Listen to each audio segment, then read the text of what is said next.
की सास भी कभी बहू थी में आ गया है बहुत ही धमाकेदार ट्विस्ट। जी हाँ, आने वाले ट्विस्ट में देखने वाले हैं कि यहाँ पर अब पार्थ की जान चले जाने के बाद टूटने वाला है पूरा वीरानी परिवार। आपको पता ही है यहाँ पर तुलसी ऑलरेडी अंश के साथ ये सब कर चुकी है और अब बारी है पार्थ की।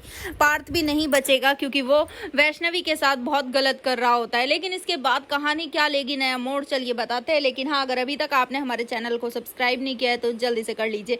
जहाँ आप आने वाले ट्विस्ट में देखने वाले हैं कि यहाँ पर जो तुलसी होती है, यहाँ पर जब वो उस हवेली पर पहुंचती है जहाँ पर गए होते हैं दोनों, यानी कि अब पार्थ और वैष्णवी, तो वहां जाने के बाद वो देखती है कि वैष्णवी के साथ गलत हो रहा है। यहाँ पर वो चिल्ला रही है, अपने बचाने के लिए गुजारिश लगा रही है, लेकिन कोई भी वहां पर उसकी आवाज़ सुनने के लिए नहीं है। लेकिन यहाँ पर जैसी तुलसी पहुंचती है वो गेट तोड़कर अंदर घुस जाती है और यहाँ पर अब पार्थ से वैष्णवी को बचाने की कोशिश करती है। और इसी बीच आ जाता है सीरियल में बड़ा ट्विस्ट, जहां पर आप देखेंगे कि पार्थ तो तब भी नहीं रुकता जब उसकी दादी उसे रोकने की कोशिश करती है, बल्कि वो तो खुद तुलसी को ही मारने लग जाता है। वो तुलसी का कभी गला दबाता है, कभी उसके सर पर कुछ मारता है। पूरी लहूलुहान हो जाती है तुलसी, लेकिन फिर भी पार्थ नहीं रुकता है और वो वैष्णवी के साथ फिर से गलत करने की कोशिश करता है। लेकिन यहाँ पर इस बार तुलसी उठती है, लोहे की एक रोड उठाती है और यहाँ मारती है वो पार्थ के सर में, जिसके बाद पार्थ वहीं गिरकर बेहोश हो जाता है। अब तुलसी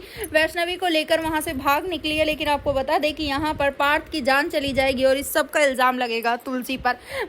यहाँ पर करण और नंदिनी वो तो पहले ही अपने बेटे को यहाँ से लेकर जाने वाले थे, लेकिन भाई अब उन्हें लगेगा कि माँ ने जानबूझकर ये सब किया है, उन्हें तो आदत है किसी और के लिए ये सब करने की। जिसके बाद यहाँ पर अब सब इससे रिश्ता तोड़ देंगे और अब तुलसी जाने वाली है सीधा जेल, और जेल से भी वो बच नहीं पाएगी। जिसके बाद सीरियल में आप देखेंगे कि 10 साल का लीप आ जाएगा और लीप के बाद जब लौट कर आएगी तुलसी, तो उसे देखकर करण साफ साफ कह देगा कि मैं तो इतने दिनों से सिर्फ यही दुआ कर रहा था कि आप जैसी माँ भगवान किसी को ना दे, यहाँ से चली जाइए, आपका यहाँ कोई लेना देना नहीं है, अब आपका इस घर में कुछ भी नहीं है। जिसके बाद अब तुलसी क्या करेगी ये देखना बहुत ही इंटरेस्टिंग होगा। आप हैं कितने एक्साइटेड आने वाले ट्विस्ट के लिए, हमें कमेंट करें। ऐसी खबरों से जुड़े रहने के लिए आप हमारे चैनल को जरूर सब्सक्राइब कर लें।